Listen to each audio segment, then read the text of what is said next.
হস্তি বাহিনী নিয়ে যখন আব্রাহার বাচ্চা বাইতুল্লাহ আক্রমণ করার জন্য এসেছিল, নাউজুবিল্লাহ পড়েন, তার কতদিন পরে?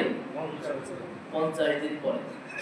এখন আসেন, হস্তি বাহিনী নিয়ে কাবার চত্বরে তারা বাইতুল্লাহ ভাঙার জন্য এসেছিল কোন মাসে?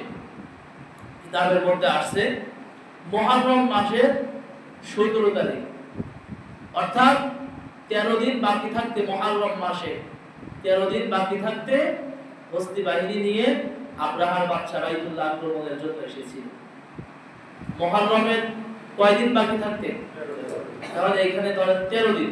মুহররমের পরে কোন মাস? সফর। সফর কয়দিন? 30। তাহলে এখানে 30 আর কত হলো? হ্যাঁ,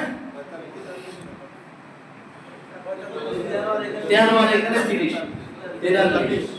আর রবিউল আউয়াল মাসের 7 দিন দেন, কত হলো?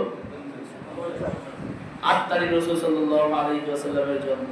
এটা অধিকাংশ উলামায়ে কেরাম, ফকিহদের মতে, ঐতিহাসিকদের মতে সকলেই এই ব্যাপারে ঐকমত যে 8 অথবা 9 রাসূল সাল্লাল্লাহু আলাইহি ওয়াসাল্লামের জন্ম। এটা হলো বিশুদ্ধ। আর প্রসিদ্ধ কি? 12 রবিউল আউয়াল। ঠিক আছে, ধরেন 12 রবিউল আউয়াল অথবা 8 রবিউল আউয়াল অথবা রমাদানুল কারীমের 12 রমজান। এটা নিয়ে তো আমাদের কোনো সমস্যা নেই।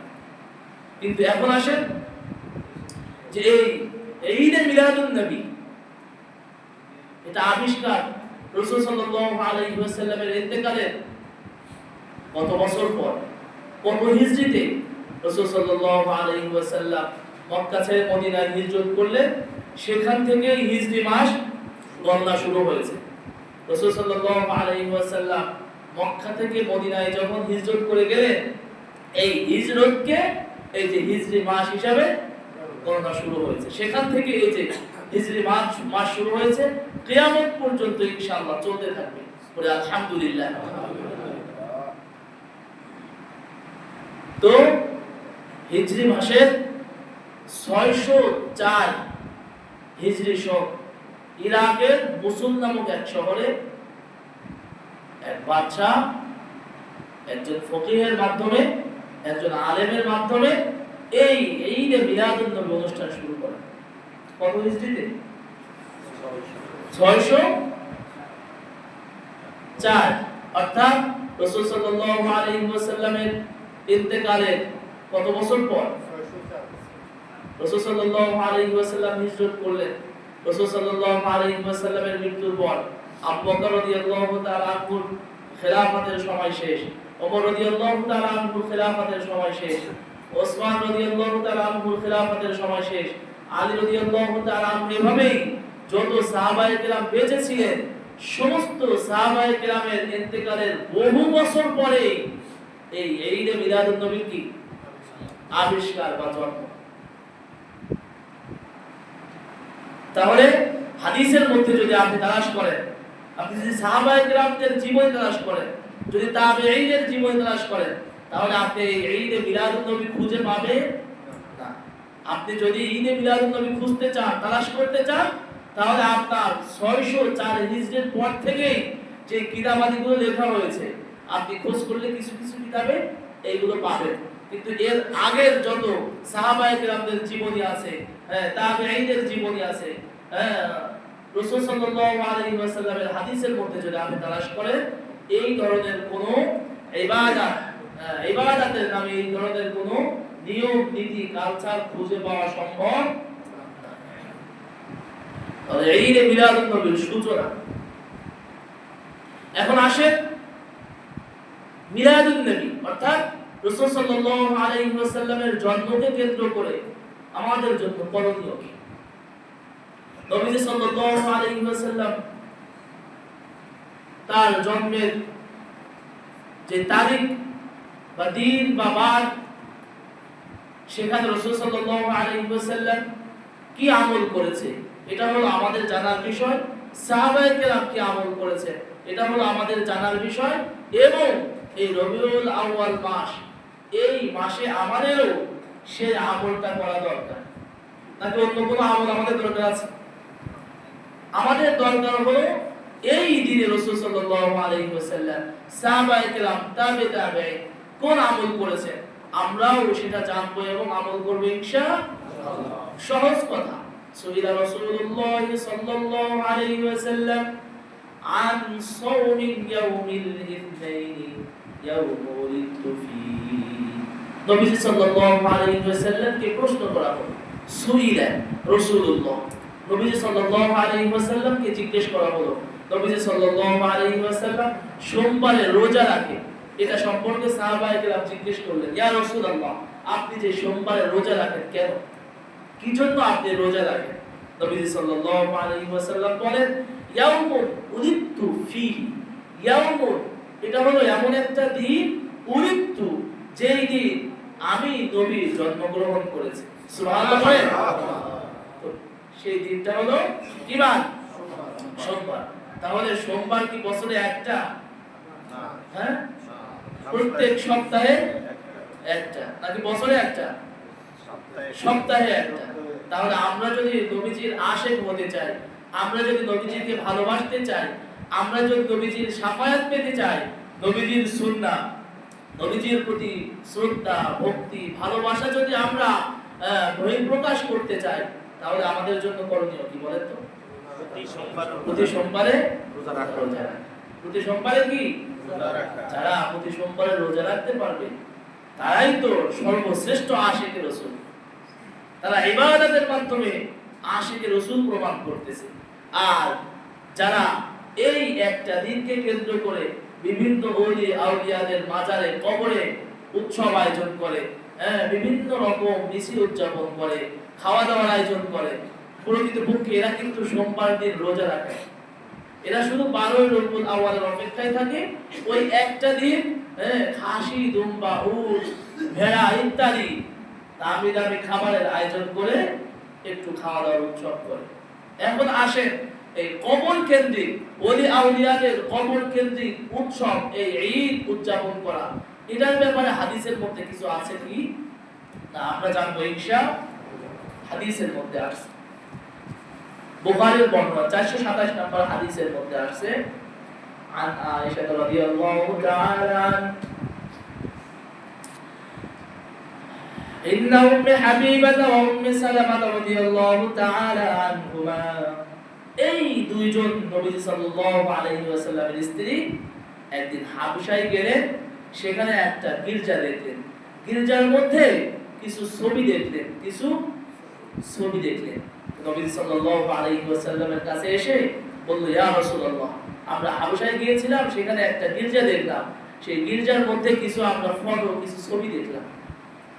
নবী সাল্লাল্লাহু আলাইহি ওয়াসাল্লামকে তার কারণ সম্পর্কে জিজ্ঞেস করল।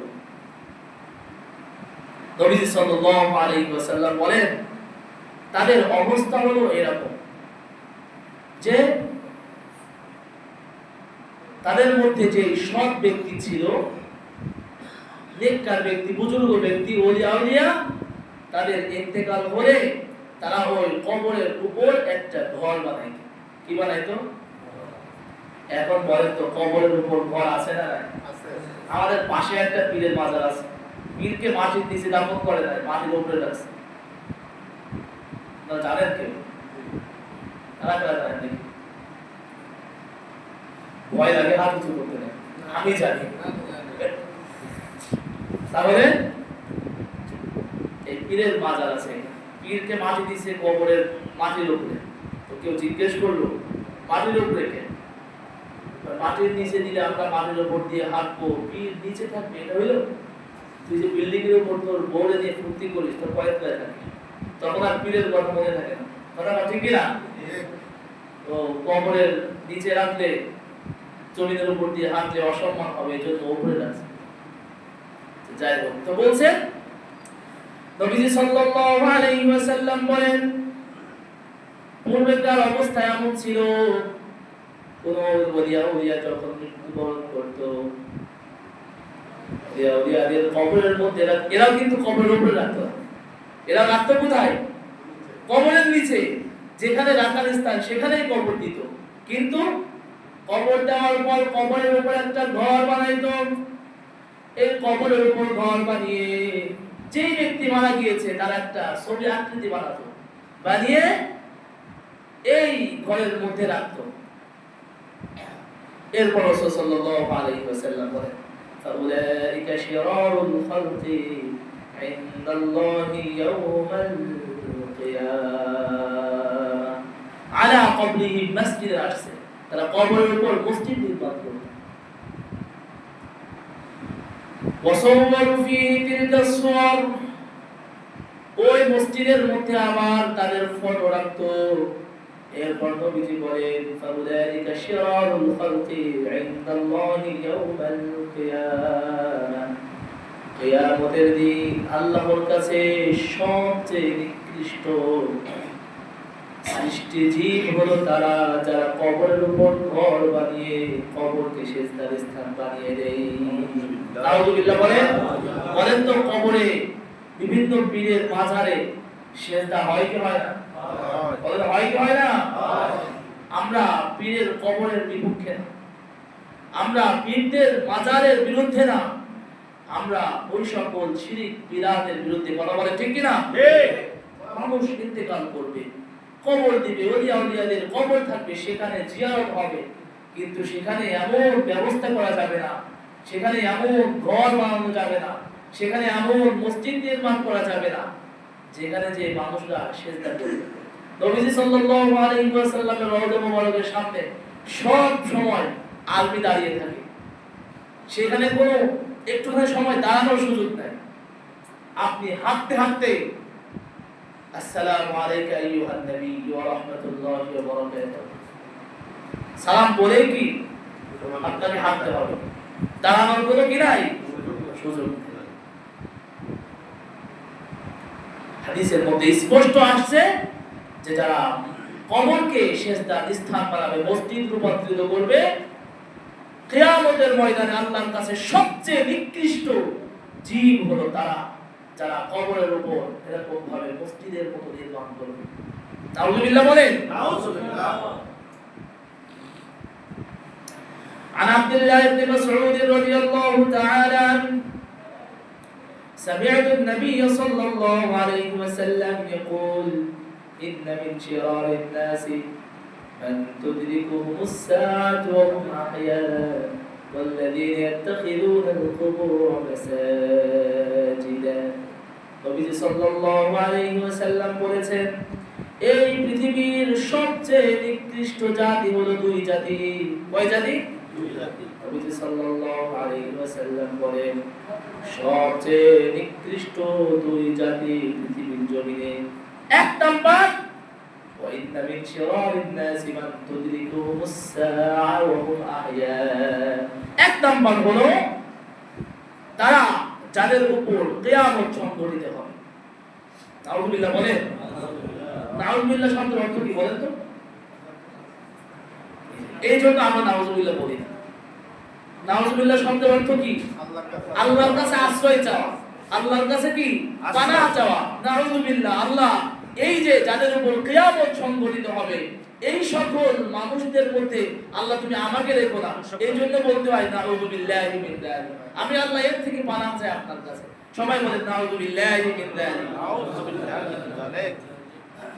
তাহলে সবচেয়ে নিকৃষ্টতম জাতি এক নাম্বার যাদের উপর কিয়ামত সংঘটিত হবে, কিয়ামতের দিন যারা জীবিত থাকবে, যাদের উপর কিয়ামত কায়েম হবে, তারা সবচেয়ে কি নিকৃষ্ট। দুই নাম্বার والذين يتخذون القبور مساجدا, দুই নাম্বার যারা কবরকে সিজদার স্থান বানাবে, যারা কবরকে মসজিদ নির্মাণ করবে, কবর কেন্দ্রিক যারা মাজার তৈরি করবে, আল্লাহ তাআলার কাছে সবচেয়ে নিকৃষ্টতম জাতি হলো তারা। নাউযুবিল্লাহ। মাজারে যাওয়া যাবে? মাঝে মধ্যে আমাদের সন্তানরা এই যে পীরের মাজারে এখানে মেলা বসে, এখানে যায়, যায় কি যায় না বলেন? যাওয়া যাবে? হ্যাঁ যাওয়া যাবে। নবী সাল্লাল্লাহু আলাইহি ওয়াসাল্লামের ইন্তেকালের 5 দিন আগে একটা হাদিস নবী সাল্লাল্লাহু আলাইহি ওয়াসাল্লাম বয়ান করেছেন, মুসলিম শরীফের হাদিস, 1075 নম্বর হাদিস। নবী সাল্লাল্লাহু আলাইহি ওয়াসাল্লাম সাহাবায়ে কেরামদেরকে বলেন, আমি আল্লাহর কাছে মুক্ত তোমাদের কাউকে অন্তরঙ্গ বন্ধু বানানো হতে, আমি তোমাদের কাউকে অন্তরঙ্গ বন্ধু বানাই। আমি যদি কাউকে অন্তরঙ্গ বন্ধু বানাইতাম আবু বকরকে বানাইতাম, আমি যদি তোমাদের মধ্যে কাউকে অন্তরঙ্গ বন্ধু বানাইতাম তো ওমরকে বানাইতাম। কিন্তু আমি এই ব্যাপারে আল্লাহর কাছে মুক্ত, আমি তোমাদের কাউকে একেবারেই অন্তরঙ্গ বন্ধু বানাই নাই, তোমরা সকলেই আমার বন্ধু, কিন্তু ওইভাবে অন্তরঙ্গ বন্ধু আমার কাছে কেউ নয়। এরপর নবী সাল্লাল্লাহু আলাইহি ওয়াসাল্লাম বলেন যে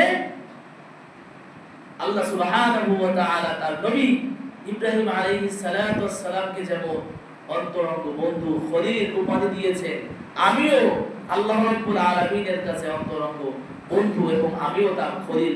সুবহানাল্লাহ সুবহানাল্লাহ। তাহলে ইব্রাহিম খলিলুল্লাহ, ইব্রাহিম কি খলিলুল্লাহ, আমার রাসূল কি খলিলুল্লাহ, আমার রাসূল কি ইব্রাহিম খলিলুল্লাহ, আমাদের নবী মুহাম্মদ সাল্লাল্লাহু আলাইহি ওয়াসাল্লাম কি খলিলুল্লাহ, আমাদের নবী হাবিবুল্লাহ, আমাদের নবী রাসূলুল্লাহ। পড়েন আল্লাহু আকবার।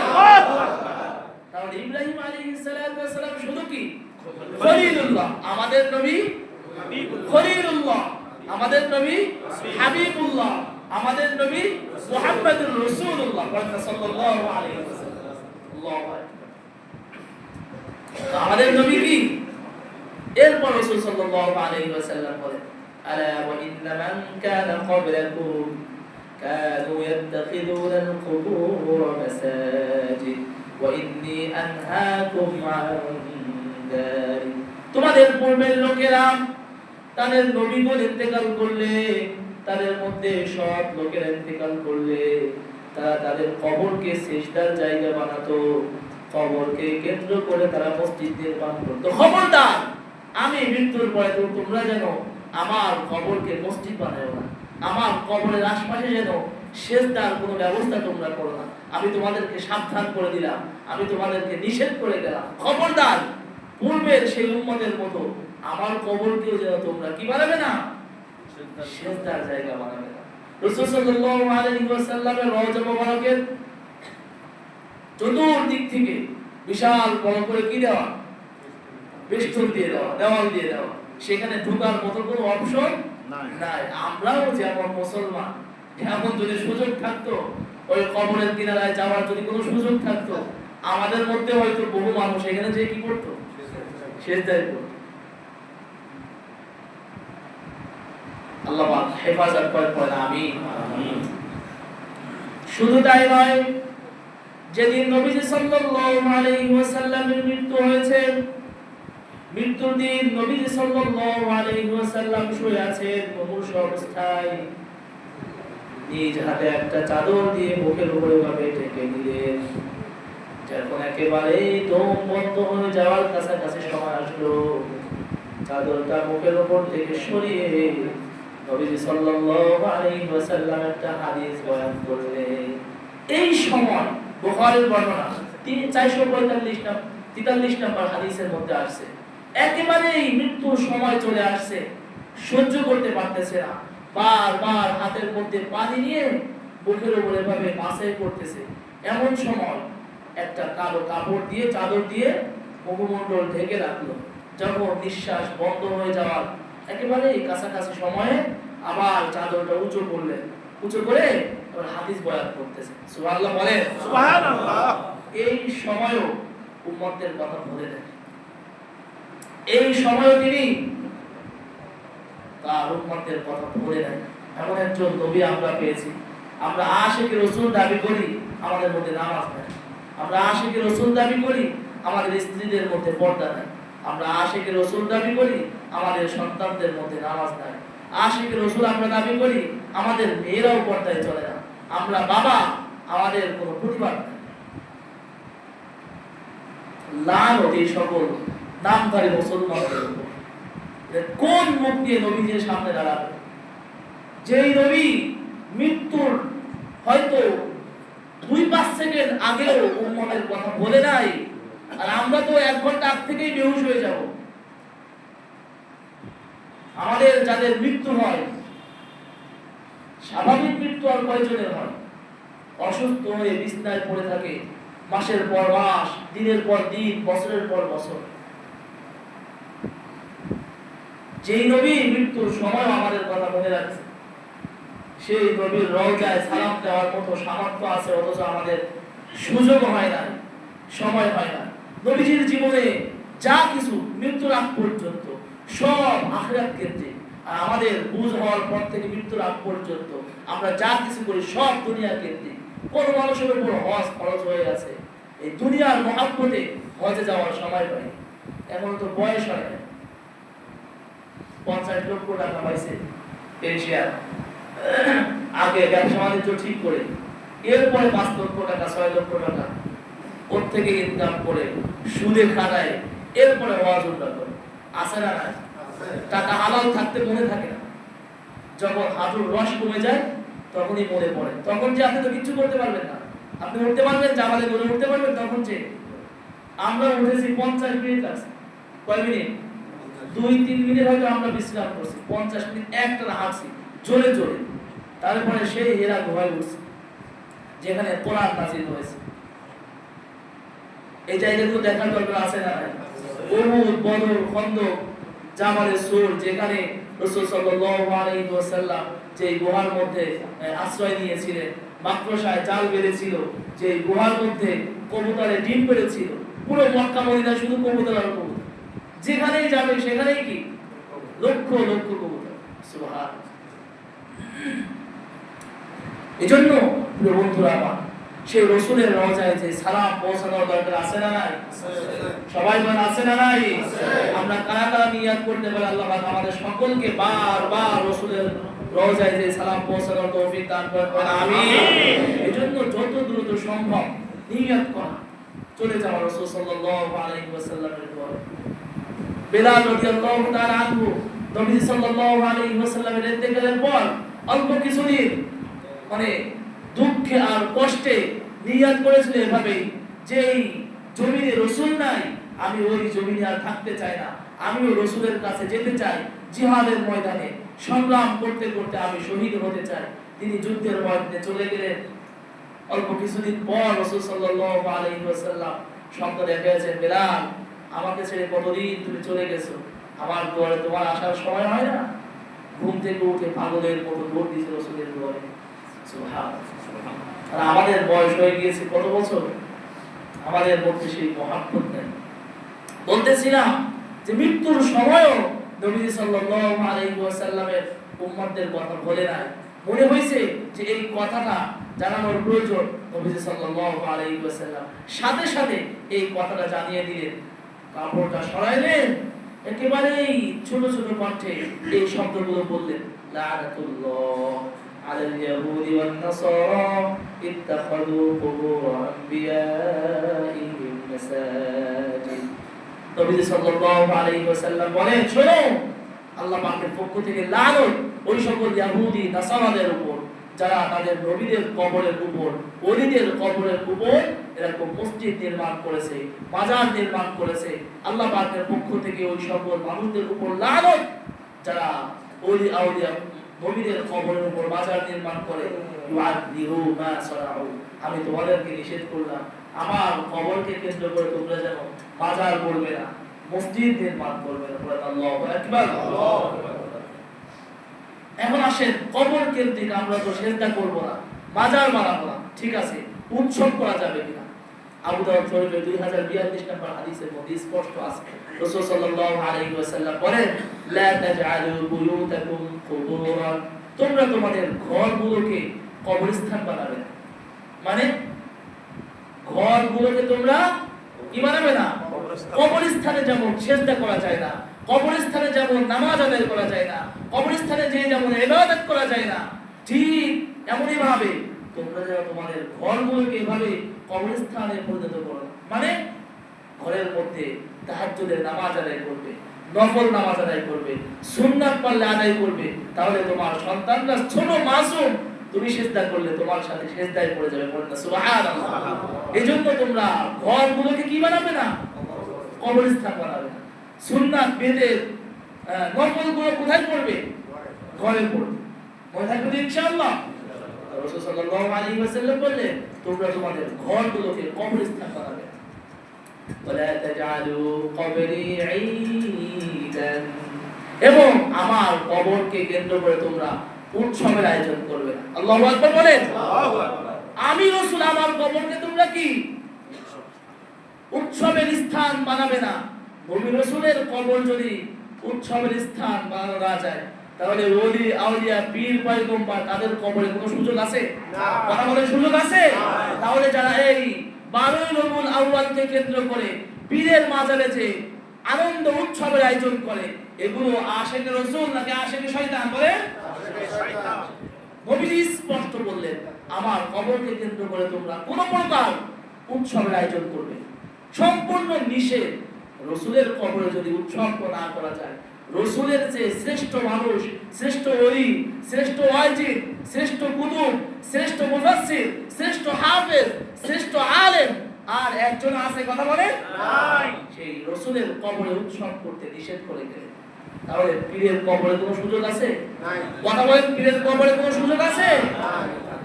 আল্লাহ পাক আমাদেরকে হেফাজত করেন।